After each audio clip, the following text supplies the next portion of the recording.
दिमाग खराब हो गया, तूने क्या किया? तुम पागल हो गए रामू? मेरे पति खाना खा रहे थे और तूने चप्पल उठा के फेंक दी। तेरी हिम्मत कैसे हुई ऐसे करने की? देखिए मालिक, हम जानते हैं कि चप्पल मार के बहुत बड़ी गलती कर दी है, पर चप्पल मारने के पीछे ना एक राज है। चुप एकदम चुप। क्या बोल रहा है तू? कौन सा राज? बेबी, तुमने ना गलत इंसान को काम पे रख लिया है। ये नशे करके तो हमारे घर में काम करता है। आज तुम्हारे खाते वक्त चप्पल मार दी है, कल क्या पता गैस ऑन करके पूरा घर उड़ा दे। हम इस पर भरोसा नहीं कर सकते। नुकसान पे नुकसान कराया जा रहा है और आज तो इतने बदतमीजी की हद कर दी। देखो ना क्या हरकत की है। तुम इसे नौकरी से निकाल दो। मालिक देखिए, हमारी पूरी बात सुन लीजिए, उसके बाद आपको नौकरी से निकालना है निकाल दीजिएगा, जहाँ निकालना है निकाल दीजिएगा, पर हमारी बात सुन लीजिए। वो चुप, एक शब्द और नहीं। अब तो यहाँ खड़ा नहीं रहेगा। बेबी, इसे अभी के अभी धक्के मार के निकालो, वरना मैं भूल जाऊंगी कि तू मेरे घर का नौकर है और मैं तुझे घसीटते हुए मारते पीटते घर से बाहर निकाल दूंगी। बाहर निकल जा।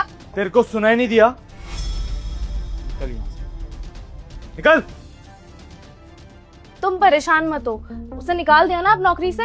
अब दोबारा वो ऐसी कभी हरकत नहीं करेगा और तुम चिंता मत करो। मैं दूसरा खाना ले आऊं?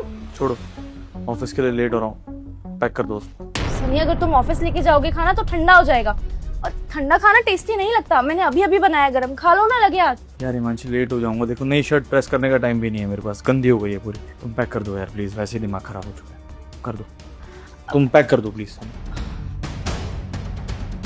ठीक, पैक कर देती हूँ। यहाँ मरे या ऑफिस में, क्या फर्क पड़ता है? मरना तो इसे मेरे ही हाथ हो।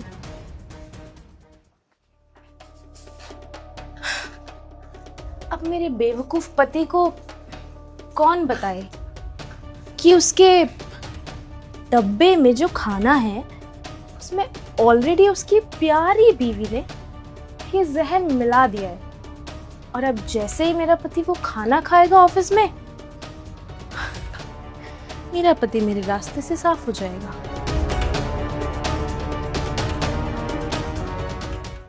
अरे अरे, कहाँ जा रहे हो? खाना पैक करने गई थी, खाना तो लेते जाओ। थैंक यू यार, आज जो रामू ने किया उससे वो उम्मीद नहीं थी मुझे। कोई बात नहीं। एंड आई मेक श्योर कि रामू दोबारा इस सोसाइटी में किसी के भी घर में काम ना करे। और हाँ, खाना ना पूरा खा लेना, तुम्हारे लिए बनाया है फेवरेट। ठीक है, अपना ख्याल रखना। तुम भी।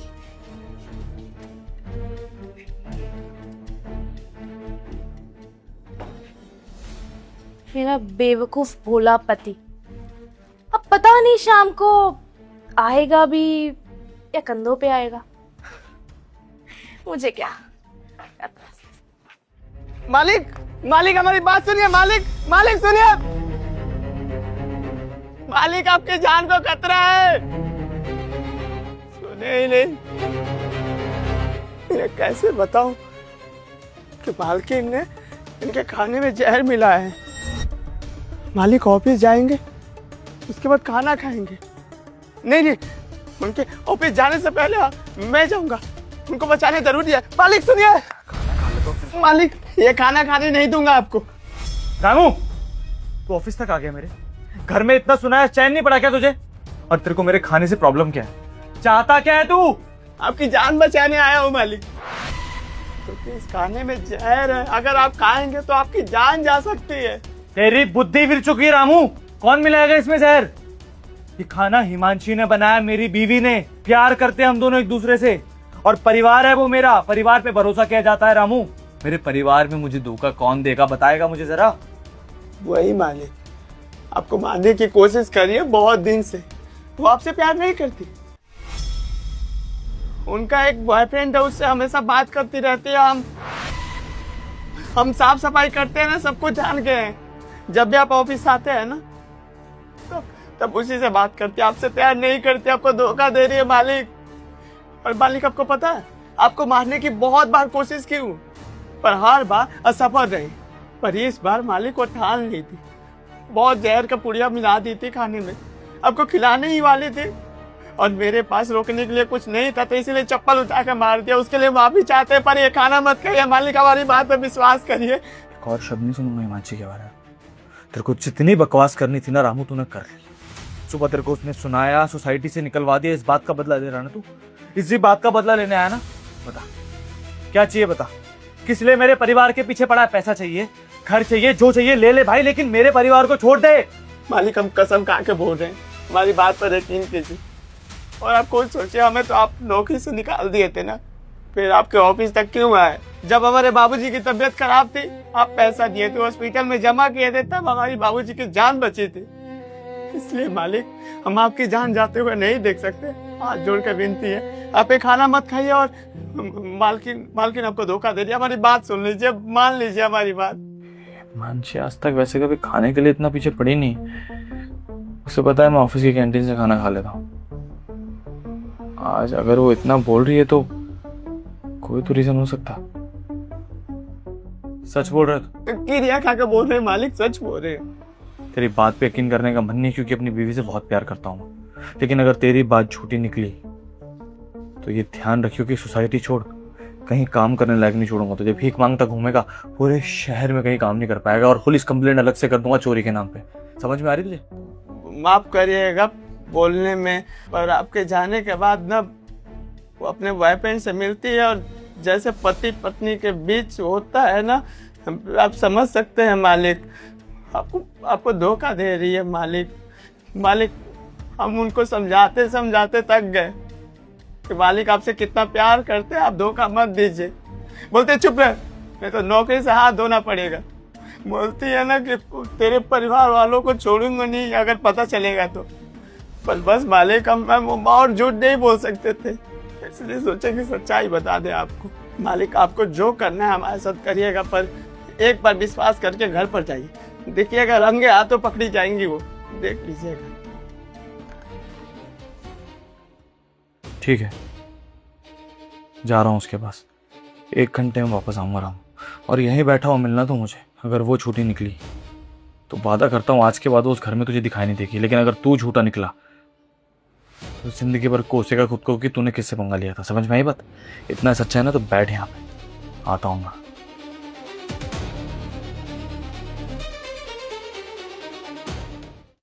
मेरी जान, सुबह सुबह खाने में जहर मिला दिया था मैंने। मेरा पति अब तक तो टै भी बोल गया होगा। अच्छा, सनी तुम? तो मेरी प्यारी बीवी ने आज मुझे टिफिन में खाने के साथ साथ जहर भी मिला के दिया है, ताकि मैं इस दुनिया को छोड़ के चला जाऊं और तुम अपने बॉयफ्रेंड के साथ शादी कर सको। नहीं नहीं, ऐसा तो कुछ भी नहीं है। मैं कॉल पे किसी अपनी दोस्त से बात कर रही थी, किसी और चीज के बारे में। तुमने तो बहुत गलत सुन लिया सनी, ऐसा तो कुछ भी नहीं है। हिमांशी, तुम्हारा पता नहीं, लेकिन मैंने तुमसे बहुत प्यार किया है यार, और अभी भी मैं अपने प्यार को साबित कर सकता हूँ। तुम यही चाहती हो ना कि मैं ये खाना खा के इस दुनिया को छोड़ के चला जाऊँ, ताकि तुम अपने आशिक से शादी कर सको। ठीक है हिमांशी, मैं ये खाना खाने को तैयार हूँ, और मैं अपनी आखिरी सांस तुम्हारे सामने ही लूंगा। नहीं सनी, रुक जाओ, इसे मत खाना। मैं मानती हूँ कि मैंने तुम्हारी जान लेने की कोशिश की, मैंने तुम्हें चीट किया। मैं मानती हूँ मेरा अफेयर था बाहर, पर मैं तुम्हें इस तरह अपनी आंखों के सामने मरते हुए नहीं देख सकती। मुझसे बहुत बड़ी गलती हो गई। मैं जाने अनजाने में इतना बड़ा कदम उठाने चली थी, मुझे कोई आइडिया भी नहीं था कि इसके बाद क्या हो सकता है। मैंने तुम्हारे बारे में नहीं सोचा, मुझे माफ कर दो। ये खाना मत खाना। चलो अच्छा है मानसी, कम से कम तुम मुझसे इतनी नफरत तो नहीं करती कि मेरी आंखों में आंखें डाल के मुझे मार सको। लेकिन हिमांशी, ये सब जानने के बाद ना शायद मेरा प्यार खत्म हो गया है तुम्हारे लिए। अब प्यार नहीं करता मैं तुमसे। और ये सब जो अभी बोल रहा था ना इससे पहले, वो सब भी इसलिए बोल रहा था क्योंकि मैं देखना चाहता था कि कितनी घटिया औरत हो तुम अंदर से, और तुम्हारा घटियापन मेरे सामने आ चुका। मानसी, तुमने एक बार नहीं सोचा मेरे माँ बाप के बारे में? उनका इकलौता बेटा हूं मैं यार। अगर मुझे कुछ हो गया तो जीते जी कहाँ जाएंगे वो लोग? हाँ, अपने बारे में सोचा बस। इतनी सेल्फिशनेस, इतनी नफरत। तो मुझे एक बार बोलती ना हिमांशी, मैं खुशी खुशी तुम्हें डाइवोर्स देता और तुम्हारे आशिक के साथ मैं तुम्हारी शादी करवाता। तुम्हारी खुशी के लिए कुछ भी कर सकता हूँ यार। जो इंसान अपने माँ बाप से अलग हो सकता है ना तुम्हारी खुशी के लिए, तो वो कुछ भी कर सकता है। लेकिन तुमने मुझे मारना जरूरी समझा। खली हो गए हिमांशी। तुम जिस इंसान को जितना प्यार करोगे ना, वो तुम्हें उतना ही धोखा देगा, उतना ही गलत करेगा तुम्हारे साथ। और आज ये बात तुमने प्रूव कर दी है हिमांशी। मेरे माँ बाप के अलावा इस दुनिया में मेरा कोई नहीं हो सकता। औरत जात से भरोसा उठवा दिया तुमने आज। देखो तुम्हें बस हिमांशी, तुमसे ज्यादा बात करने का मुझे लगता नहीं कोई फायदा है। और अभी जो तुमने कहा है ना, वो सब रिकॉर्ड कर लिया है मैंने इस फोन में, ताकि कोर्ट में पेश कर सकूं मैं। क्योंकि ये सब जो बनाया है ना, मैंने बहुत मेहनत से बनाया है हिमांशी। भले ही कम है, लेकिन खुद से बनाया है। धूप में मेहनत की है, बारिश में गया हूँ, बहुत मेहनत की है। पापा किसान थे मेरे, उसके बावजूद यहाँ तक पहुँचाया मैंने खुद को। गाँव से लेके शहर तक का सफर तय किया है इस लड़के ने, तो खुद को इस तरह से बर्बाद तो नहीं कर सकता मैं, और तुम्हारे साथ भी नहीं रह सकता। तो बेहतर यही है कि तुम चुपचाप यहाँ से चले जाओ। तुम्हारे पेरेंट्स को सच्चाई मैं खुद बताऊंगा, ट्रस्ट में। मुझसे गलती हो गई, मैं हाथ जोड़ के माफी मांग रही हूँ, मुझे माफ कर दो। बस हिमांशी बस, नहीं सुननी मुझे तुम्हारी कोई बकवास के मुझे माफ कर दो, मुझसे गलती हो गई। तुम्हारी फितरत है ये, और इंसान की फितरत कभी नहीं बदलती हिमांशी। आज तुमने मुझे धोखा दिया है, कल को फिर तुम मेरे साथ ऐसा कर दोगी, लेकिन मैं अपने साथ ऐसा नहीं होने दूंगा। अगर अभी चाहूँ ना तो टिफिन ले जाके पुलिस वालों को दे सकता हूँ, तुम्हारे ऊपर FIR हो सकती है हिमांशी, तुम्हारे पेरेंट्स तक की जिंदगी बर्बाद हो सकती है, लेकिन ऐसा करूंगा नहीं। क्योंकि तुमने मेरे माँ बाप के बारे में नहीं सोचा, लेकिन मैं तुम्हारे माँ बाप के बारे में सोचूंगा। बुजुर्ग हैं वो, बुजुर्ग हैं वो, कब तक कोर्ट कचहरी के धक्के खाएंगे। इसलिए कंप्लेंट नहीं कर रहा हूँ, शांति से कह रहा हूँ हिमांशी, चली जाओ। देखो मुझे माफ कर दो प्लीज। चली जाओ हिमांशी।